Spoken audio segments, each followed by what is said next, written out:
Buenos días. Para mí siempre es un motivo de dar gracias al Señor poder compartir la palabra con vosotros aquí. Sois parte de nuestra familia y nos hace felices poder estar con vosotros esta mañana. Así que vamos a acercarnos a un texto que me propuso Isaac, y que la verdad es que es uno de esos textos a los que uno se acerca con una profunda reverencia. Luego vamos a hablar profundamente o lo más profundamente que podamos en el tiempo de que disponemos sobre la transfiguración de Jesús, sobre aquel momento especial que algunos discípulos pudieron vivir. Pero mirar, si siempre es importante conocer el contexto de cuando meditamos la palabra del Señor, yo creo que en este caso es imprescindible poder hacerlo. Voy a ver si esto funciona. Sí, funciona. El texto que leeremos empieza con estas palabras: 6 días después. Y la verdad es que es muy importante poder situar este momento en la vida de Jesús, en la vida de los discípulos, para poder intentar llegar a la profundidad de lo que representó este momento. Mirad, 6 días después ¿de qué? Bueno, la semana pasada Joana me hizo una buena introducción, ya me la escuché, hizo una buena introducción cuando explicaba los versículos anteriores, pero fijar, 6 días después de que Pedro afirmase que Jesús era el Hijo de Dios, tú eres el Cristo, el Hijo del Dios viviente. Y después de esto, en ese mismo momento, también se habían cumplido 6 días de que Jesús dijese que era necesario ir a Jerusalén para padecer, para ser muerto y para resucitar al tercer día.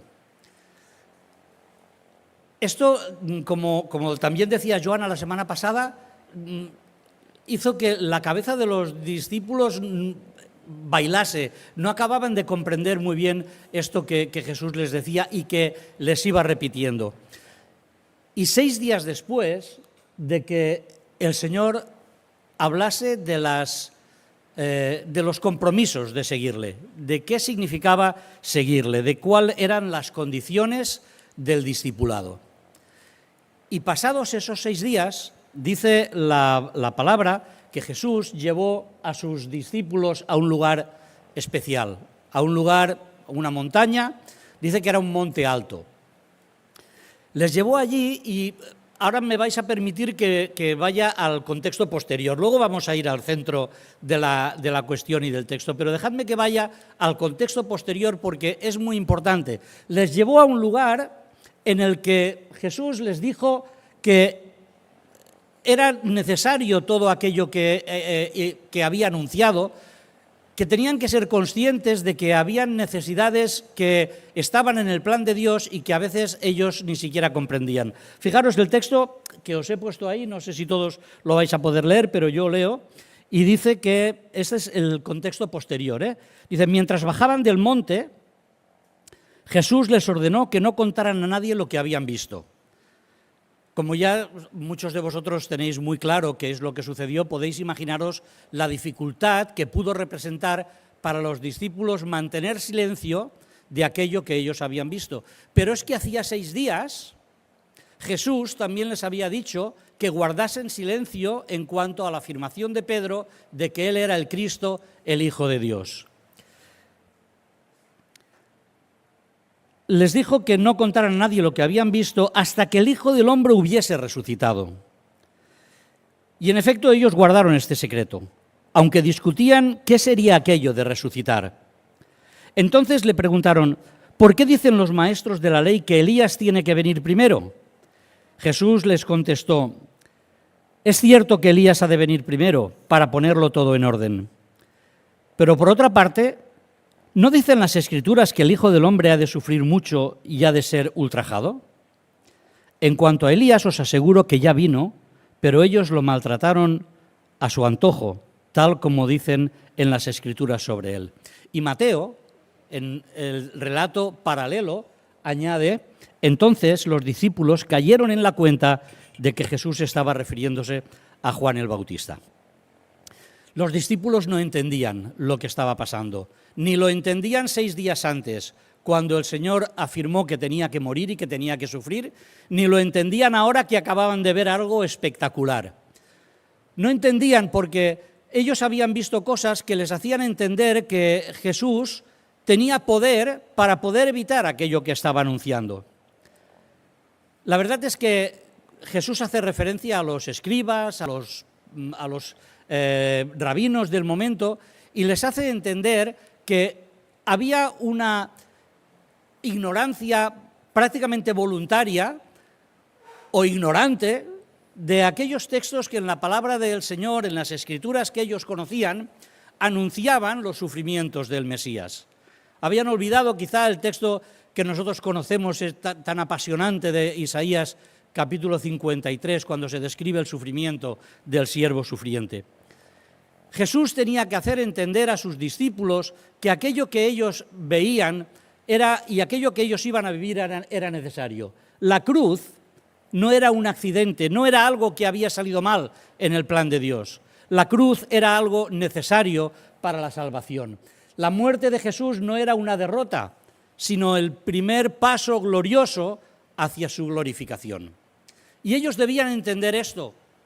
Necesitaron mucho tiempo, necesitaron que Jesús muriese, que Jesús resucitase, que ascendiese, que llegase el Espíritu Santo para poder entender estas palabras de Jesús, y no solamente estas palabras, sino lo que acababan de ver. Es necesario ir a Jerusalén. Así que este es el contexto anterior y posterior a lo que vamos a ver. Y la escena que vamos a comentar esta mañana de las Escrituras tuvo tanto impacto en los que lo vieron. 3 personas solamente pudieron contemplar aquello: Pedro, Juan y Santiago. Los 3 más cercanos al Señor Jesús que pudieron contemplar de una manera especial aquel acontecimiento. Y era necesario porque la verdad es que por nuestra parte, si ellos habían visto aquella gloria que vieron, para nosotros hay otro extremo. El péndulo está en otra parte. La verdad es que en nuestra sociedad y quizá incluso en nuestras comunidades, en nuestras iglesias, el conocer a un Jesús tan cercano como el que encontramos en las Escrituras, en los Evangelios, ese Jesús que se acercaba a las personas, que sanaba a los enfermos, que alimentaba a los necesitados, que tenía unas palabras de esperanza siempre para las personas más afligidas. Pensar en ese Jesús, pensar en el Jesús que sufrió, que fue maltratado, a veces podría llevarnos a contemplar a un Jesús que se convierte prácticamente en un colega nuestro. Y si bien Jesús era cercano, lo fue, lo es, no podemos olvidar que Jesús era y es el Hijo de Dios, con toda la gloria que desde la eternidad tenía, y eso es lo que hoy veremos más adelante. Fijaros, años más tarde, Pedro, a que Jesús le había dicho no digáis nada de esto que habéis visto hasta que yo haya resucitado, escribió: no os hemos dado a conocer el poder y la venida de nuestro Señor Jesucristo siguiendo fábulas artificiosas, sino como habiendo visto con nuestros propios ojos su majestad. Pues cuando recibió de Dios Padre honra y gloria, le fue enviada desde la magnífica gloria una voz que decía: este es mi Hijo amado, en quien tengo complacencia. Jamás lo pudo olvidar. Jamás pudo olvidar aquella experiencia. Y aunque el apóstol Juan, que también estaba allí, en su evangelio no relata concretamente este acontecimiento, sí que en el preámbulo de su evangelio escribe: y aquel verbo, el que era desde el principio con Dios y era Dios, aquel verbo fue hecho carne y habitó entre nosotros. Y vimos su gloria, gloria como del unigénito del Padre, lleno de gracia y de verdad. Aquello caló en el corazón, en el pensamiento y en la vida de aquellas personas. Jacobo, no tenemos ningún escrito de él, además murió muy joven, o muy pronto, después de haber ascendido el Señor al cielo. Así que los testigos presenciales quedaron impactados por aquella realidad. Así que vamos a poner el texto con el que vamos a meditar esta mañana. Y me he permitido hacer un compendio de lo que dicen los tres evangelios. A mí, Isaac me encargó Marcos, pero me he permitido, ahí veréis que no se ve muy bien, pero hay otros colores. Los otros colores son lo que dicen los otros evangelios de este mismo episodio, para intentar tener un dibujo completo de lo que sucedió. Así que os leo. 6 días después, como hemos leído antes, bueno, según Lucas, como 8 días después, Jesús tomó a Pedro, a Jacobo y a Juan y los llevó aparte, solos, a un monte alto. Y entre tanto que oraba, se transfiguró delante de ellos, y resplandeció su rostro como el sol. Y sus vestidos se volvieron resplandecientes, muy blancos, como la nieve, como la luz. Tanto que ningún lavador en la tierra los puede hacer tan blancos. Y les apareció Elías con Moisés, rodeados de gloria, que hablaban con Jesús y hablaban de su partida que iba Jesús a cumplir en Jerusalén. Entonces Pedro dijo a Jesús: Maestro, bueno es para nosotros que estemos aquí y hagamos 3 enramadas, una para ti, otra para Moisés y otra para Elías, porque no sabía lo que hablaba, pues estaban espantados. Entonces, mientras él aún hablaba, vino una nube de luz que los cubrió, que les hizo sombra, y desde la nube una voz que decía: Este es mi Hijo amado, en quien tengo complacencia, a él oíd. Al oír esto, los discípulos se postraron sobre sus rostros y tuvieron gran temor. Entonces Jesús se acercó y los tocó y dijo: Levantaos y no temáis. Y luego, cuando miraron, no vieron más a nadie consigo, sino a Jesús solo. No sé cuántas veces he leído esto, y no sé cuántas veces lo habéis leído vosotros. Cada vez que lo leo, la verdad es que me estremezco de pensar en aquel momento y en aquella situación. Es imposible ponernos en el lugar de aquellos discípulos que pudieron contemplar aquello.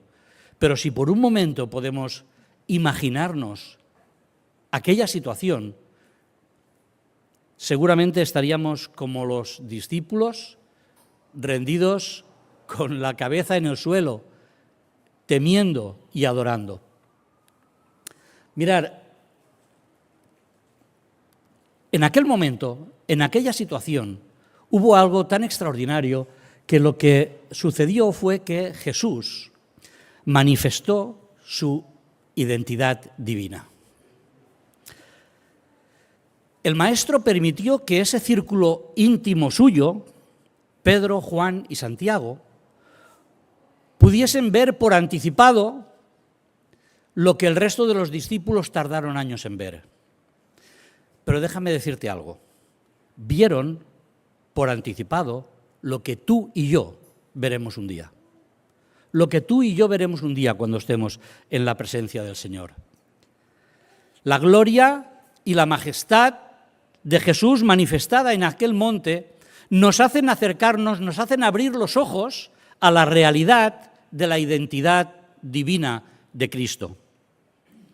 Porque aunque revestido de perfecta y completa humanidad, jamás dejó de ser plena, completa y perfectamente Dios. Y eso es lo que aquellos discípulos en aquel momento pudieron comprobar. Pablo desarrolló este concepto de una manera extraordinaria cuando escribió a los filipenses. Y les dijo: haya pues en vosotros este sentir que hubo también en Cristo Jesús, el cual, siendo en forma de Dios, la Nueva Versión Internacional dice, siendo por naturaleza Dios, no estimó ser igual a Dios como cosa que aferrarse, sino que se despojó a sí mismo. Y esta frase es extraordinaria, Se despojó a sí mismo, tomando forma de siervo, hecho semejante a los hombres, y estando en la condición de hombre, se humilló a sí mismo, haciéndose obediente hasta la muerte y muerte de cruz. Se despojó a sí mismo. Jesús nunca dejó de tener naturaleza divina, pero por voluntad propia se desapropió de aquellos atributos que le manifestaban como Dios mismo. No los dejó nunca, fueron suyos, pero quedaron opacados con aquella vestidura humana perfecta que él asumió. Fijaros, lo que significa esto es que el eterno Dios se limitó al tiempo. Se limitó al tiempo hasta el hecho de padecer la muerte, que es algo inaudito en el ser eterno. Él gustó la muerte y se limitó en el tiempo. El Dios omnipresente se limitó a esta tierra, limitó su espacio a esta tierra para poder vivir con nosotros, para vivir como un hombre entre los hombres. El Dios omnipotente tuvo que limitarse a los sentimientos humanos, tuvo tristeza, tuvo decepción. Pienso, por ejemplo, en aquel momento en que Jesús está orando en Getsemaní y sale a ver a sus discípulos que se han quedado durmiendo y les dice: ¿no habéis podido orar conmigo? Jesús tuvo que limitar su omnisciencia para aprender lo que aprendemos todos. Tuvo que aprender a andar, tuvo que aprender a hablar, tuvo que aprender a leer. El Dios omnisciente, el que lo sabe todo. Fijaros de qué manera se limitó. Y el Dios creador de toda la naturaleza se limitó a ellas mismas. Y padeció hambre, padeció sueño. ¿Os dais cuenta de lo que significa esto?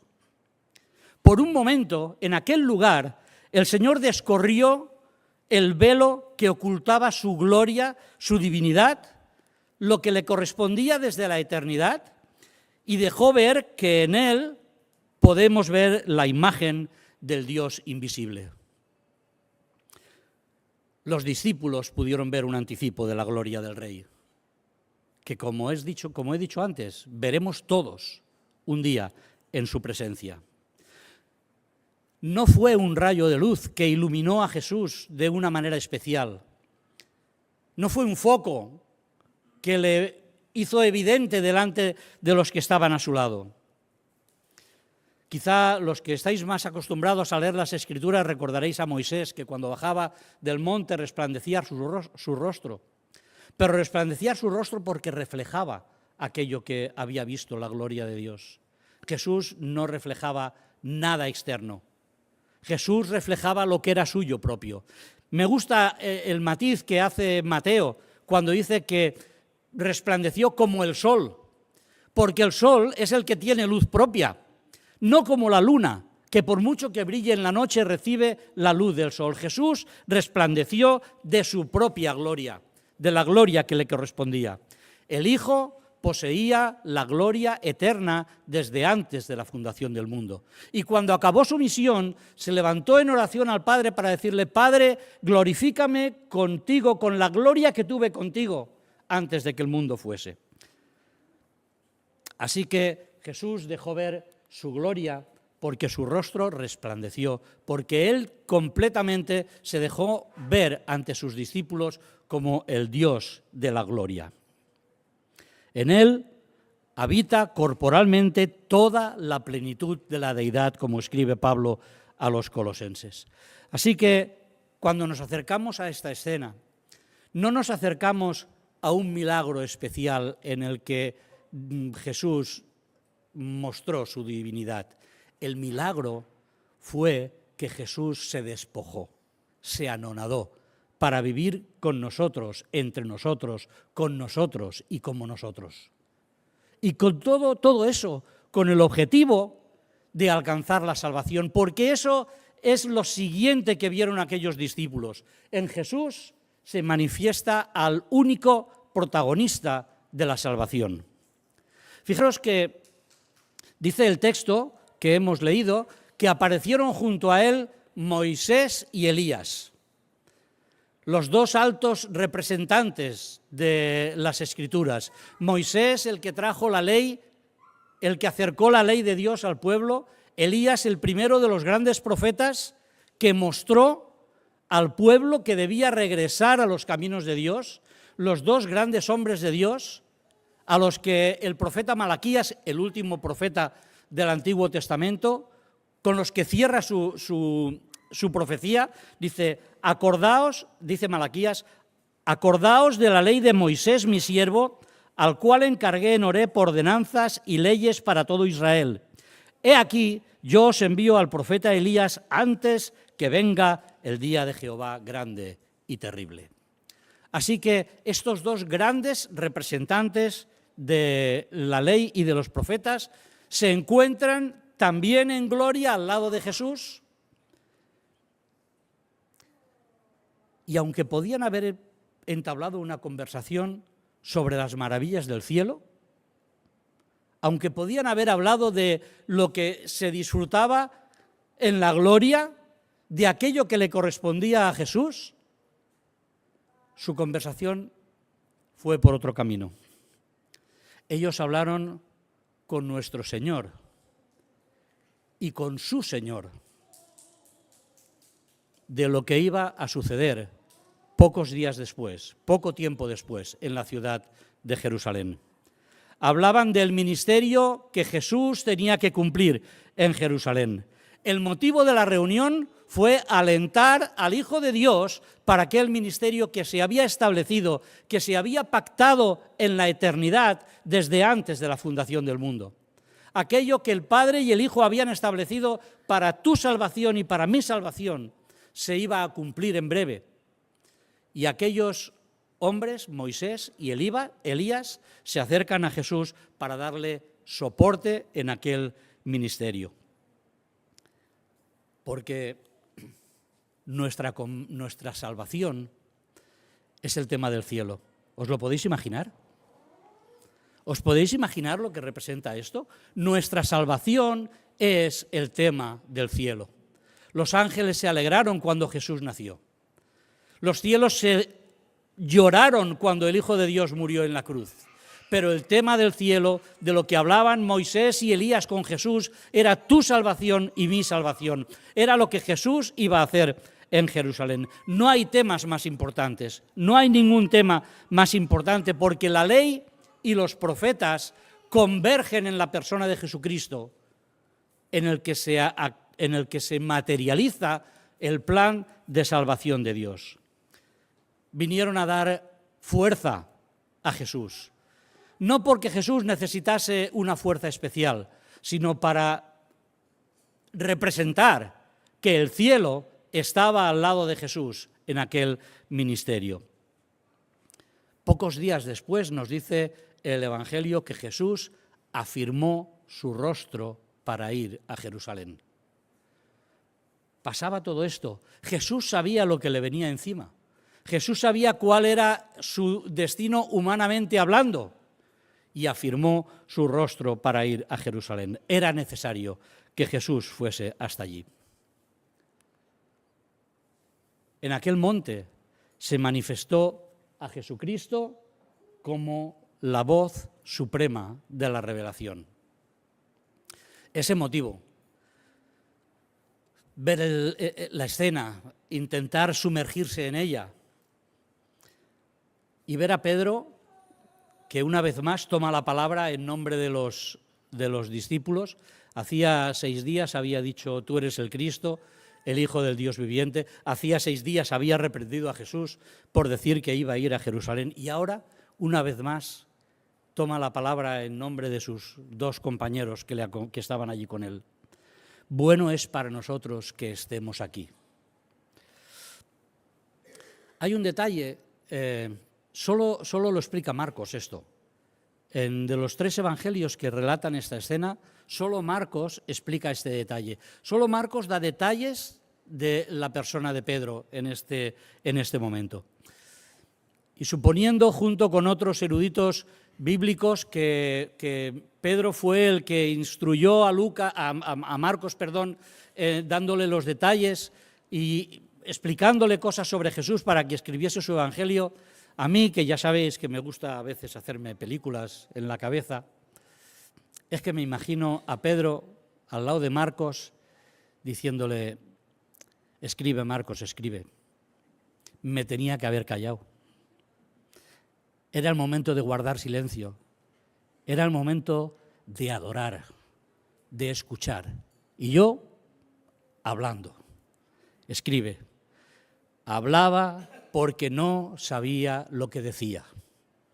No sabía lo que decía porque quedarse en aquel lugar, que por otra parte todos habríamos deseado, representaba que Jesús no hubiese bajado del monte, representaba que Jesús se hubiese mantenido en aquella gloria, no hubiese bajado al lugar de la cruz que necesitaban ellos, que necesitaba Pedro, que necesitaba Juan, que necesitaba Santiago y que necesitamos tú y yo. Ellos necesitaban la muerte, el sacrificio, la obra, la misión de Jesús. Pero Pedro, que no sabía lo que decía, dice: nos quedamos aquí, Señor. Pero es espectacular, es Mateo el que dice que mientras él hablaba, que también es un detalle muy interesante, se oyó la voz del cielo, la voz del Padre. El Padre no esperó a que Pedro acabase de hablar. Mientras él aún hablaba, es como si el padre le dijese: Pedro, calla, que ahora hablo yo. Este es mi Hijo amado, en quien tengo complacencia. A Él oíd. Él es la voz suprema de la revelación. Él es en el que el Padre quiere revelarse, quiere mostrarse a cada uno de nosotros.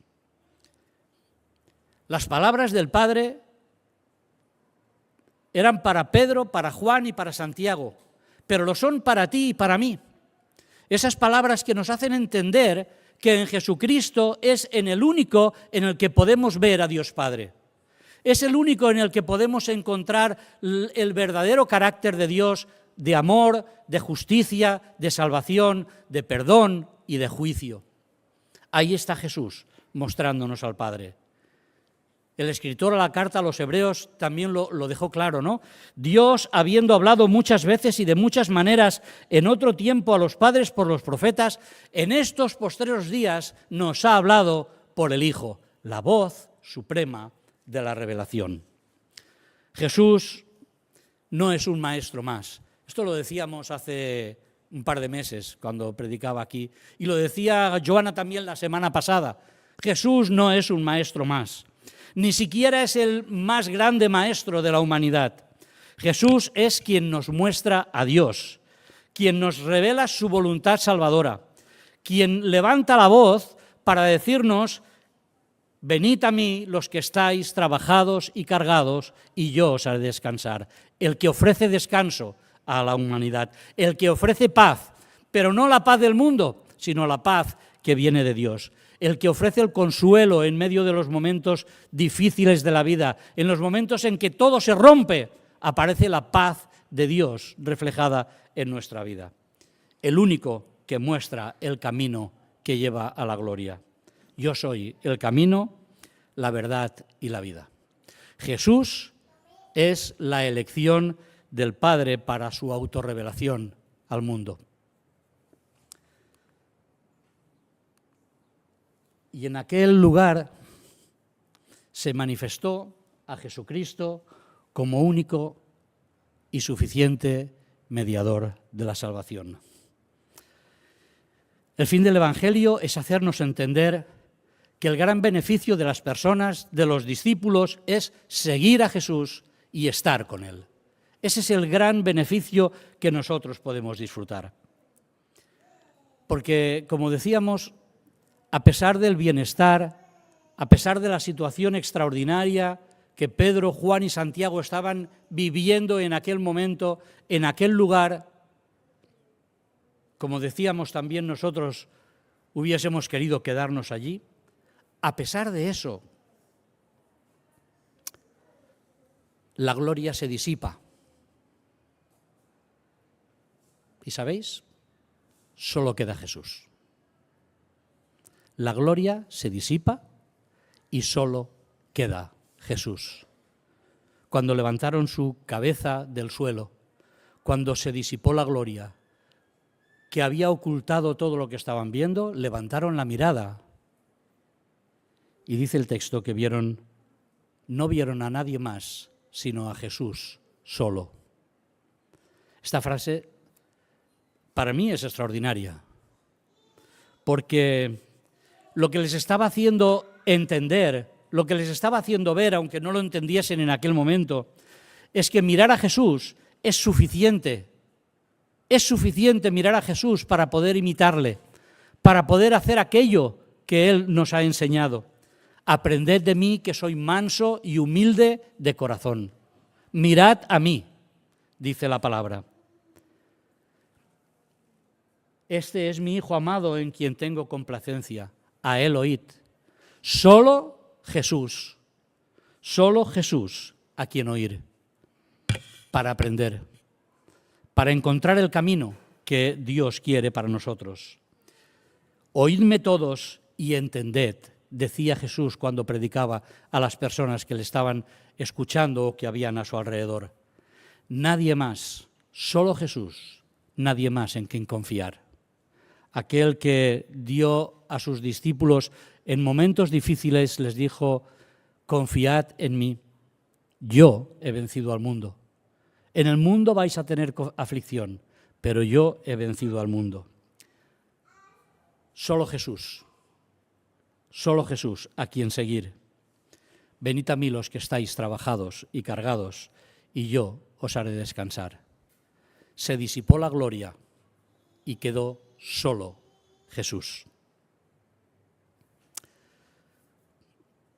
Llegando al final de la reflexión, claro, viene una pregunta, vino a mi mente esta pregunta mientras estaba reflexionando y me preguntaba, y posiblemente vosotros también lo preguntéis, ¿cómo podemos ver nosotros la gloria de Jesús si no estamos en el monte? No tenemos ese privilegio. La verdad es que a veces se nos hace difícil a nosotros que vivimos aquí con los pies en el suelo, como les pasaba a los discípulos también, ver la gloria de Jesús. Y mirar, vino a mi mente un texto del Antiguo Testamento que creo que puede ser muy revelador para nosotros. Hay un momento en el libro del Éxodo que explica que Moisés se acercó en oración a Dios y le dijo: te ruego que me muestres tu gloria. Y bueno, entablaron una conversación, Dios y Moisés, y finalmente Dios le dijo: yo haré pasar todo mi bien delante de tu rostro y proclamaré el nombre de Jehová delante de ti. No podrás ver mi rostro, porque no me verá hombre y vivirá. Y dijo aún Jehová: he aquí un lugar junto a mí, y tú estarás sobre la peña. Y cuando pase mi gloria, yo te pondré en una hendidura de la peña, y te cubriré con mi mano hasta que haya pasado. Después apartaré mi mano, y verás mis espaldas, mas no se verá mi rostro. Moisés necesitaba ver la gloria de Dios. Y Dios le dijo: no vas a ver mi rostro. Pero pasa el capítulo en esta escena que encontramos en Éxodo. Lo encontramos en Éxodo 33 y en Éxodo 34, por si luego lo queréis leer, ¿no? Y cuando llegamos a Éxodo 34 dice: y pasando Jehová por delante de él, de Moisés, proclamó: Jehová, Jehová, fuerte, misericordioso y piadoso, tardo para la ira y grande en misericordia y verdad, que guarda misericordia a millares, que perdona la iniquidad, la rebelión y el pecado, y que de ningún modo tendrá por inocente al malvado. Esta es la gloria que Dios quiso que Moisés viese. Cuando nosotros miramos a Jesús y entendemos que Él es quien nos revela al Padre, conociendo su carácter, conociendo su vocación salvadora, conociendo su divinidad, conociendo su humildad, conociendo lo que Él ha hecho por cada uno de nosotros, contemplamos su gloria como si estuviésemos en aquel monte. Contemplando y escuchando la voz de Dios que nos llama a escuchar solo a Jesús, mirar solo a Jesús, seguir solo a Jesús.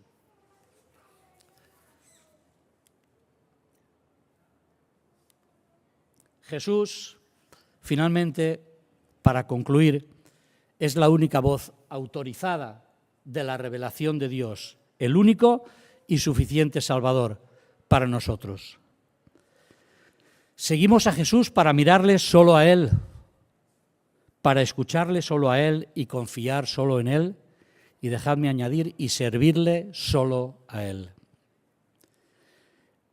Porque el mismo Jesús glorioso del monte es el que baja del monte con nosotros y nos acompaña en los momentos difíciles. Hay otro evangelio que explica lo que sucedió cuando bajaron del monte. Explica que cuando llegaron abajo de la montaña, cuando Jesús había dicho a sus discípulos que habían visto aquello, que no dijesen nada de lo que habían visto, se encontraron a los otros discípulos con un problemón delante de un hombre que les había pedido que rescatase a su hijo de un espíritu inmundo, y no pudieron hacerlo. Pero el mismo Jesús, que se había mostrado en gloria y majestad en la montaña, fue el que bajó para ayudar y guiar a sus discípulos en el momento difícil, en el día a día. Mirad, hemos leído un trocito al principio de lo que Pablo dijo en cuanto a que Jesús, el Hijo de Dios, se despojó. Pero el texto continúa y quiero acabar con ese texto. Por lo cual Dios también le exaltó hasta lo sumo y le dio un nombre que es sobre todo nombre, para que en el nombre de Jesús se doble toda rodilla de los que están en los cielos y en la tierra y debajo de la tierra, y toda lengua confiese que Jesucristo es el Señor, para gloria de Dios Padre. Finalmente, toda rodilla se doblará delante de Jesús. Yo no sé cuál es tu situación hoy aquí. A algunos os conozco, a la mayoría no, pero mirad, Pablo escribió que toda rodilla se doblará y que toda lengua confesará que Jesucristo es el Señor. Toda lengua. Solo hay dos posibilidades. O doblas tu rodilla, confiesas que Jesús es el Salvador porque lo has experimentado en tu vida y te arrodillas en adoración a Dios, en agradecimiento a Dios por su obra en tu vida, o te arrodillas y confiesas vencido por el poder de Dios. No hay más posibilidades. Y en esta mañana yo os propongo mirar a ese Jesús del monte, a ese Jesús transfigurado, a ese Jesús que se ha manifestado como el Dios eterno, para aprovechar la oportunidad de rendirte voluntariamente a su salvación. Rendirte a Él como Rey y Señor de tu vida. Para que cuando llegue el momento de hincar la rodilla y de confesar que Jesucristo es el Señor, hacerlo por la experiencia de haber sido salvado y redimido por Él. Que el Señor te ayude, estés en la situación en la que estés, para poder tomar una decisión que te lleve a los pies de Cristo, para poder reconocerle como Señor, para poder reconocer en Él al que nos muestra al Padre y para poder contemplarle a Él, solo a Él, como el único y suficiente Salvador de tu vida. Señor, nos presentamos delante de ti y lo hacemos con toda humildad, con toda reverencia, sabiendo que tú enviaste a tu Hijo, a tu propio ser, al que tenía la gloria contigo desde antes de la fundación del mundo, para que se despojase, para que tomase forma de siervo y para que pagase por nuestros pecados. Pero nos queremos unir a la voz del apóstol para decir que queremos confesar que Él es el único y suficiente Salvador. Hincar nuestra rodilla en reverencia al autor de nuestra vida. Gracias, Señor, por amarnos como lo has hecho y por haber hecho todo para que nosotros un día podamos vivir delante de tu presencia. Lo agradecemos en el nombre de Jesús. Amén.